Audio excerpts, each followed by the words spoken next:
Hi, my name is Sarah Mulhouse. I'm a senior nursing student here at Concordia, and I did my research on Myasthenia gravis, and I specifically focused on the emerging research of the nursing care and treatments for these patients with this disease. So just to kind of give a little overview and background of this disease, MG is a disease that affects the neuromuscular junction of skeletal muscles and affects a person's ability to contract their muscles, which therefore is characterized by fluctuating weakness and fatigue of these patients. So this is caused by an autoimmune process that results in the production of antibodies that are directed against acetylcholine receptors. So the thyroid gland is producing antibodies that are attacking the acetylcholine receptors on these muscle fibers, and therefore the neurotransmitters from the motor neurons or nerves can't conduct a signal because they don't have anywhere to attach to on the muscle fibers and create a signal to contract that skeletal muscle. So I conducted a literature review to determine the most current research regarding the nursing care of these patients. So I began by using the CINAHL database, Cumulative Index to Nursing and Allied Health Literature. And I began my search just by searching myasthenia gravis to find research about its pathophysiology and an overview of what it was. And that resulted in 2,627 results. And then I became more specific and added in nursing, and that yielded 102 results. And then I changed nursing to nursing interventions and found 12 academic journals. So the CINAHL search criteria that I utilized, I tried to focus primarily on the general adult population as well from this literature. As a result, I found most of the studies were done by interviews and qualitative types of studies.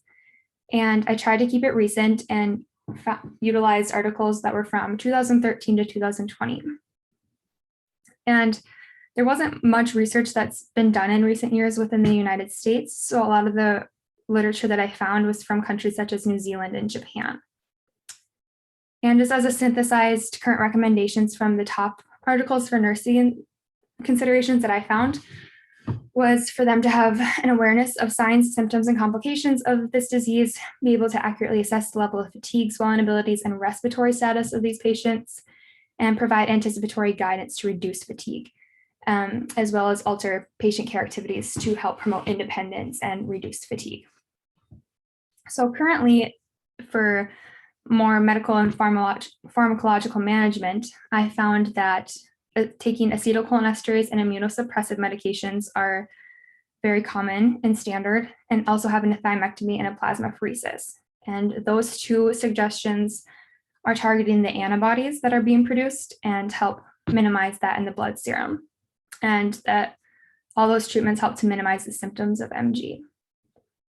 And I also found that there was new research being done on respiratory muscle training. So an article I found did a study on 18 patients who had MG, and they utilized respiratory muscle training for 3 weeks and found that it helped generate both expiratory force and cough function, and inspiratory muscle training for lung ventilation impairments. So this helped just with overall lung capacity and abilities and helped decrease fatigue.